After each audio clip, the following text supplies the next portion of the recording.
on the News Channel 5 network. This is the plus side of Nashville.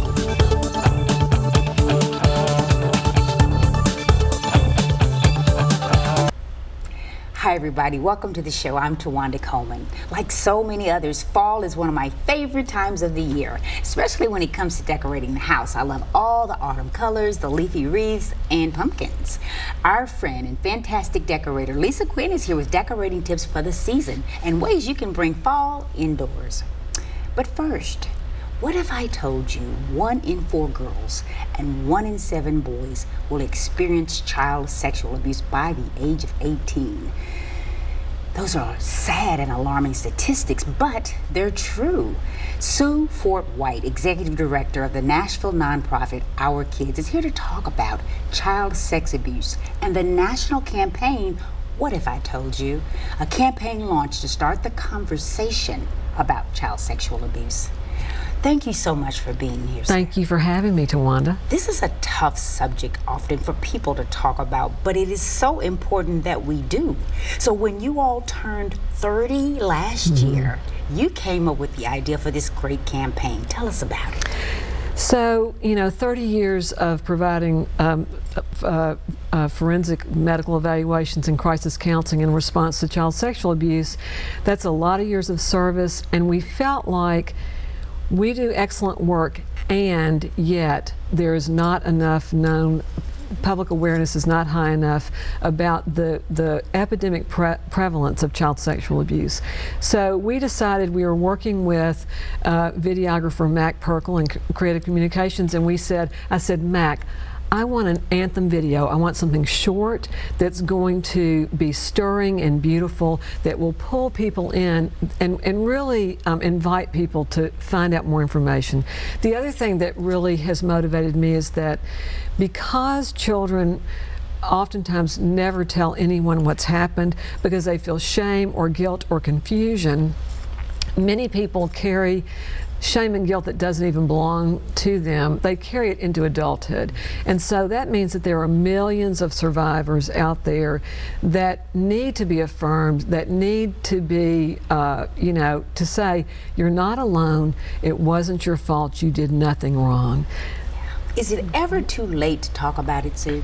It's not. And part of the voiceover, now I want to really encourage the viewing audience, go to whatifitoldyu.com and watch the 2-minute video. It's beautiful, and the voiceover at the end says, believe and protect the child, embrace the adult.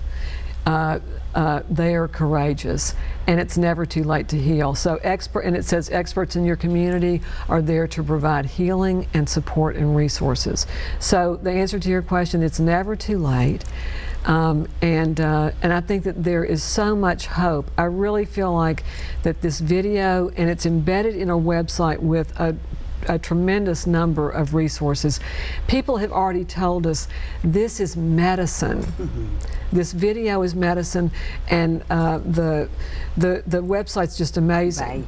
Right. I've seen it, and it is amazing. It really makes you think, and I think even if you're concerned about perhaps this could be happening, I think it would be really interesting to send someone else to that website if they think they may need it. That's right. So one of the most important things about this is not about our kids, this is a much broader vista. So we wanted to sculpt this so that it could be a national campaign. Our only goal is to reach as many people as possible with information and resources about child sexual abuse. So on the website, for instance, there are 3 buckets. I need help, I want information, and I want to share these resources. So under I need help, if you're an adult survivor that needs some mental health resources, if you're a teenager and you don't know what's going on, if you're a concerned adult and you feel like you need to report, you would go to that link, you would type in your zip code, and whether you're in Minnesota or Mississippi, it would tell you the number to report. Same with if you want to find a child advocacy center in your community. There are 847 of those across the country. Same thing, you touch on that link, you put your zip code in, and it gives you the location of the closest child advocacy center to you. So it's really an amazing resource. It really is. How long has this campaign been in effect? So, great question. So we just we launched it on September 13th of this year, and so far I think that we're up to 53,000 views. Wow. We even got Sheryl Crow to tweet it out, so that was, I love Sheryl Crow. I do too. I know, she's great. But there are a lot of other, they're corporations, there are sports people, coaches, radio personalities. They're just and just, you know, fans of our kids who are spreading the word. I think that we have heard from people across the country, and so the first question is it okay with you if we share the links? Of course, that's all we want. Right. We want as many people as possible to have, you know, to have the benefit of the information and resources. I think that is so important. We got to take a break, but when we come back, we're going to continue the conversation and show some really cool items that folks will be able to get to help continue this conversation. We'll be back right after this.